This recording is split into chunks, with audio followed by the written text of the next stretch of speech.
আমি মনে করি মোটামুটি সবাই তোমরা প্রাথমিক বিদ্যালয়ে পড়াশোনা করেছো, মানে প্রাইমারি স্কুল, যেসব স্কুলে 1 থেকে 4 পর্যন্ত পড়াশোনা করানো হয় বা 5 পর্যন্ত।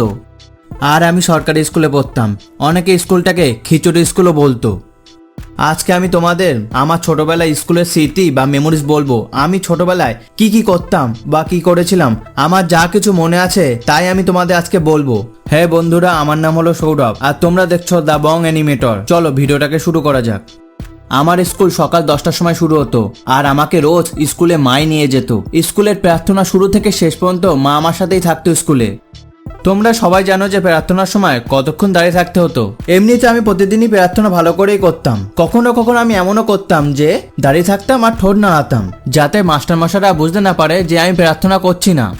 ছোটবেলায় আমার কি প্রবলেম ছিল তা আমি জানি না, যে প্রার্থনা শেষ হওয়ার পরেই আমি কান্নাকাটি শুরু করে দিতাম মার কাছে গিয়ে যে আমাকে বাড়ি নিয়ে চলো। মা, আমাকে বাড়ি নিয়ে চলো, আমার স্কুলে ভয় লাগছে। কেন বাবা, কিসের ভয়? স্যাররা তো আছে। মা, ওদের জন্যই তো যত ভয়। আরে কিছু হবে না, কিছুক্ষণ পরে তো স্কুল শেষ হয়ে যাবে, তারপরে বাড়ি যাবি। না না, আমি বাড়ি যাব, আমি বাড়ি যাব। জানি না কেন মা আমাকে স্যারদের কাছে রেখে চলে যেত। তবে একটা খুশির খবর থাকতো যে মা আমাকে 10 টাকা দিয়ে যেত আর সাথে একটা সানপিস্টার বিস্কুটের প্যাকেট কিনে দিয়ে যেত। সেইটা আমি দুপুরবেলা খেতাম। আমার স্কুল সকাল 10টা থেকে 4টে পর্যন্ত হতো। তার মধ্যে টিফিন হতো 2টোর সময়।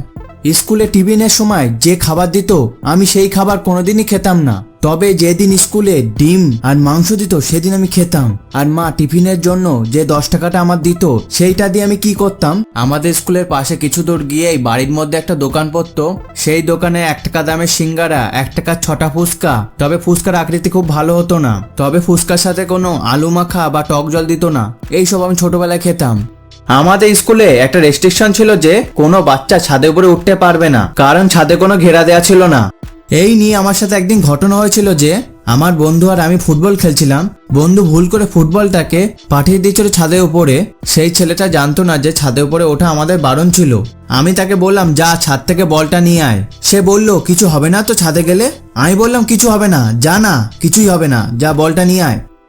ওই ছেলেটা ছাদে ওঠার পরেই আমি ছুটে গিয়ে স্যারের কাছে গিয়ে বললাম, স্যার ওই ছেলেটা ছাদে উঠেছে, ওকে কিছু বলুন। তারপর দেখি স্যার তো রেগে গিয়েছে। তারপর ওকে স্যার ঘরে ডাকলো। তুই কেন উঠেছিস ছাদে? বল, কেন উঠেছিস ছাদে? আজ তোকে মেরে তক্তা বানিয়ে দেবো। স্যার, আমি জানতাম না যে ছাদে ওঠা বারণ। আমাকে তো সৌরভই বলল যা ছাদে ওঠ, কেউ কিছু বলবে না। তাই তো আমি উঠলাম ছাদের উপরে। তারপর স্যার আমাকে ঘরে ডাকলো। যখন তুই জানতিস যে ছাদে ওঠা বারণ, তাও কেন ওকে বললি ছাদে ওঠ, কিছু হবে না? স্যার, ও এমনিতে খুব পাকা, খুব পাকা।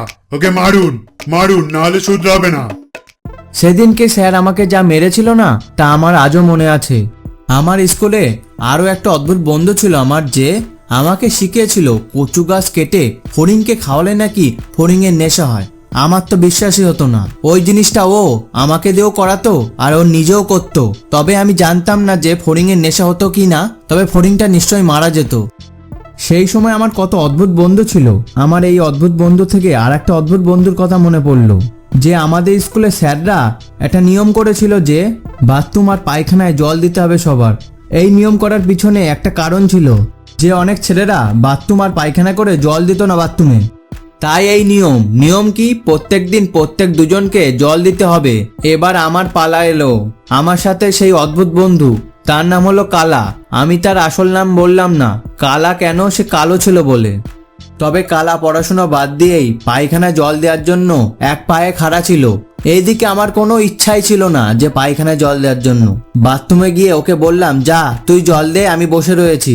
আমি দেখি কি ও এক মনে জল দিয়েই যাচ্ছে। ওর মনে কি ফুর্তি। তারপর স্কুল ছুটি হওয়ার পরে দাদা আমাকে নিয়ে আসতো বাড়িতে স্কুল থেকে। বাড়ি এসে কিছু খেয়ে দেই খেলতে চলে যাওয়া। সেই সব দিনের কথা এখন মনে পড়ে আর মনে করি সেই সব দিন আর ফিরে আসবে না। ভিডিওটা শেষ, জানি না কতটা ভালো হয়েছে ভিডিওটা। তবে যদি ভালো লেগে থাকে ভিডিওটাকে লাইক করবে। আর তোমরা ছোটবেলায় কি কি করতে স্কুলে অবশ্যই কমেন্টে গিয়ে জানাতে পারো। আর একটা ভিডিও বানাতে গেলে অনেক সময় লাগে, অনেক অ্যানিমেশন করতে হয়, অনেক ড্রয়িং করতে হয়, তারপর একটা ভিডিও তৈরি হয়। অবশ্যই চ্যানেলটিকে সাবস্ক্রাইব করে নিও, তাহলে আমি আরো ভালো ভালো ভিডিও বানাতে পারি।